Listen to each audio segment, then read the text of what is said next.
Today, that's right, we're finding out if Pastamania sucks. Pastamania is a Singaporean brand of casual Italian dining restaurants whose humble beginnings start in the basement food court in Scott's shopping centre. That was back in April 1998, some 23 years ago.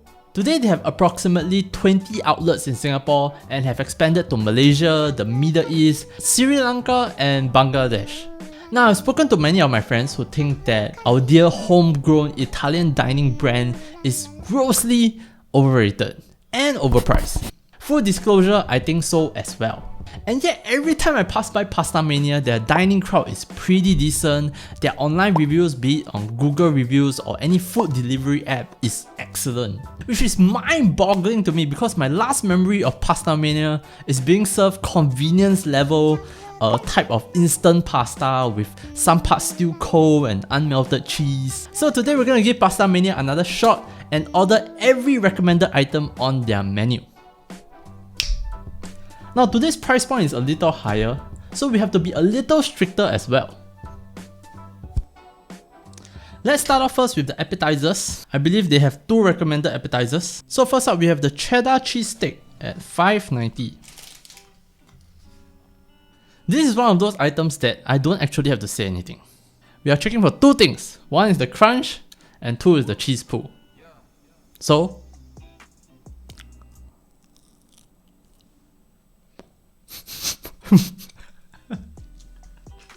it tastes pretty good, but maybe because it's cold, right? The cheese just doesn't stretch really. As for the crunch, it's not the worst in the world, but still not great, but not bad either. I think kids will love this. I'll give this a B. Moving on to our next side, we have the honey garlic chicken. No, this is not a coffee.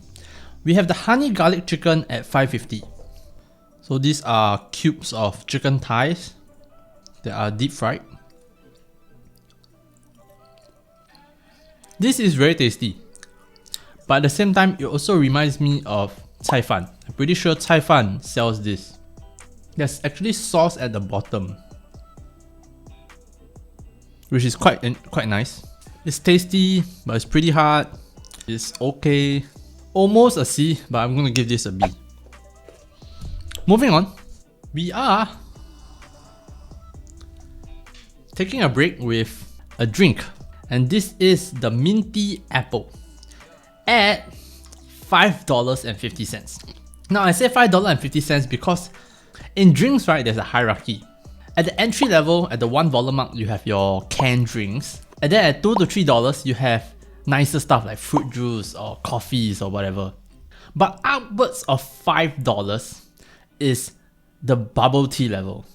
$5 might not seem like a lot, but in the beverage world, right, $5 is pretty luxurious already. Even if you were to go to a nice restaurant or a hotel, right, $6-7 is what you expect to pay for a drink. So $5.50, it might not seem like a lot, but at the drink level, this better impress.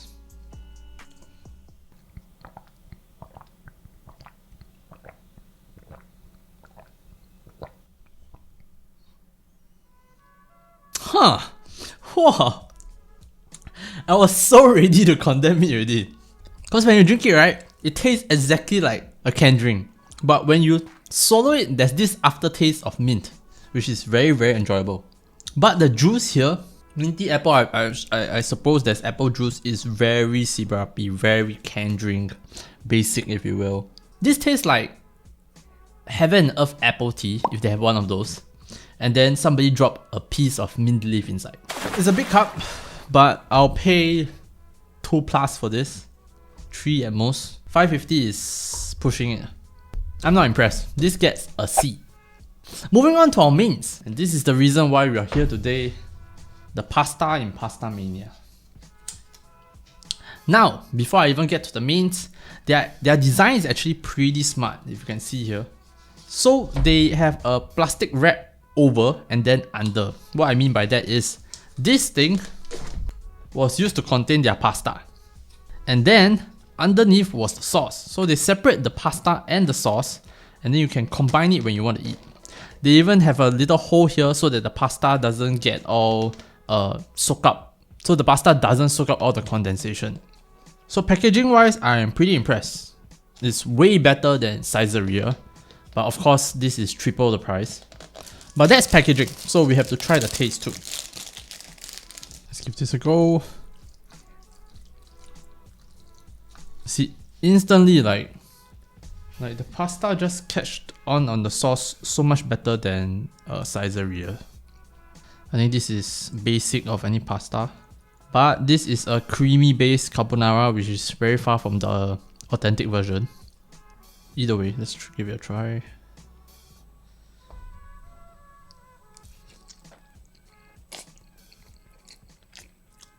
All I taste is cream. Very little garlic, very little black pepper. I mean, even foregoing the fact that it's not an authentic carbonara, there's no fragrance whatsoever, and at this price point, there's so little turkey bacon. I mean, fair enough, turkey bacon because Pastamania is halal, but this tastes like it can be bought at a kopitiam western store for like $5.90, and you might even get a better version than this. Because it's so flat, right? I cannot imagine myself finishing one bowl of this.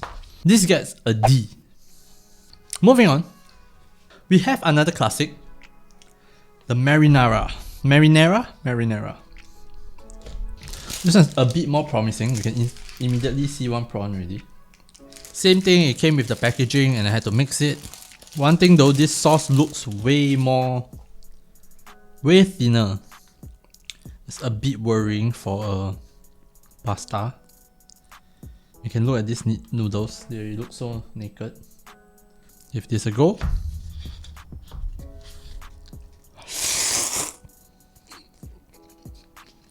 Good try.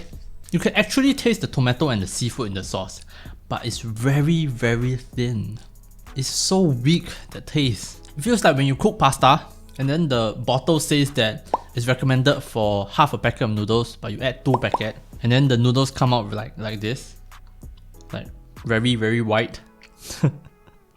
I'm trying to get as much sauce as I can with each bite, but it is just difficult.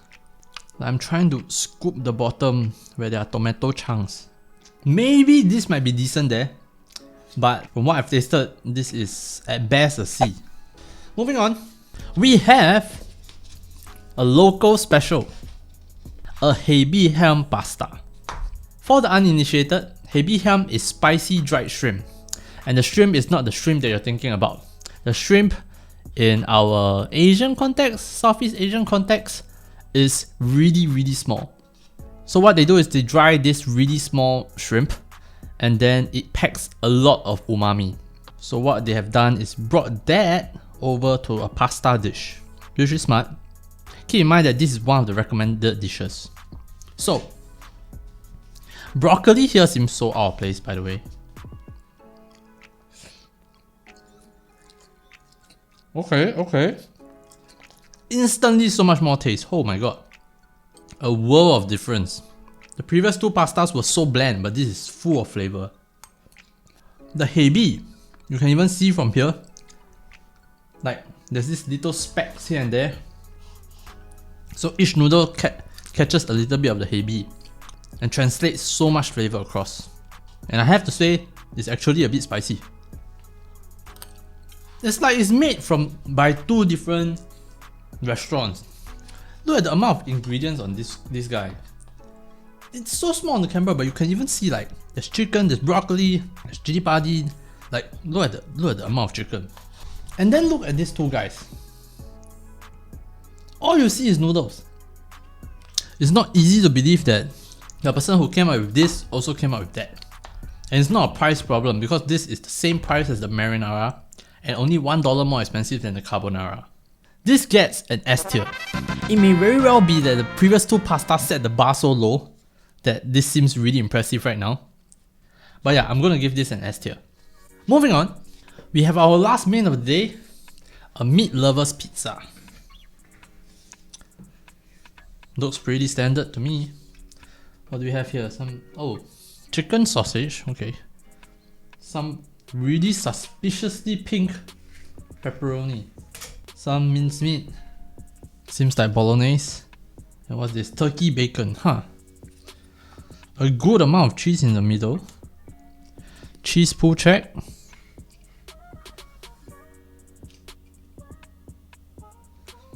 Okay lah, it's cold lah, it's not possible lah. Crust on the bottom. Actually look pretty good. There's this burn marks on the top as well, which is very promising when it comes to pizza. I'm sorry that it couldn't be any warmer. But let's try.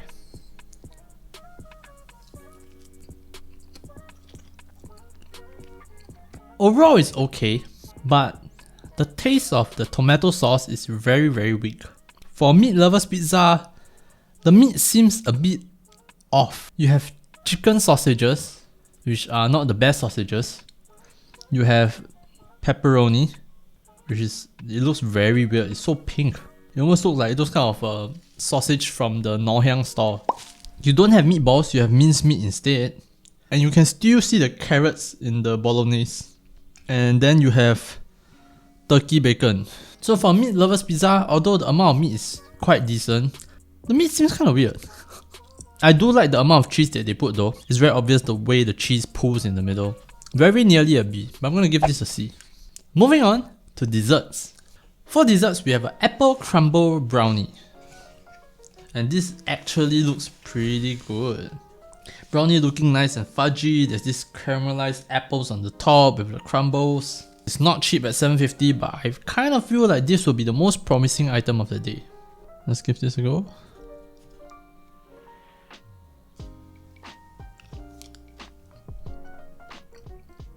I'm not a desserts person, but this is the best item of the day. You have this really dark, rich chocolate, still moist brownie. And on top you have this poached green apples, I think, cause it's like this wee bit sour, which is so appetizing. And you have abundance of this crumble, which, like, texturally you have the brownie that is semi-soft, you have the soft of the apples, you have the crunch of the crumble. And for a whole brownie like this, the whole thing, $7.50, I think it's super worth it. If I were to nitpick, they could have cut a little bit on the sugar and then made the chocolate more bitter. That might drive their cost up, but I think if they did that right, it would be excellent. But even without doing that, this gets an S tier, easy. So after trying everything, I think the verdict is Pastamania doesn't suck, but they do suck at making Italian food. Everything that was a miss today are the more Italian stuff, like the Carbonara, the Marinara, the pizza, while the things that are less Italian, like the Riddiman pasta and the chocolate brownie, are the best items of the day. So maybe the secret is to order things that are more local inspired and less of the Italian stuff. Maybe that's why there are good reviews and there's a dine-in crowd for Pastamania, because their customers know what to order. And with that, that's also all I have for you guys this time. Thank you so much for watching, and I'll see you guys in the next video.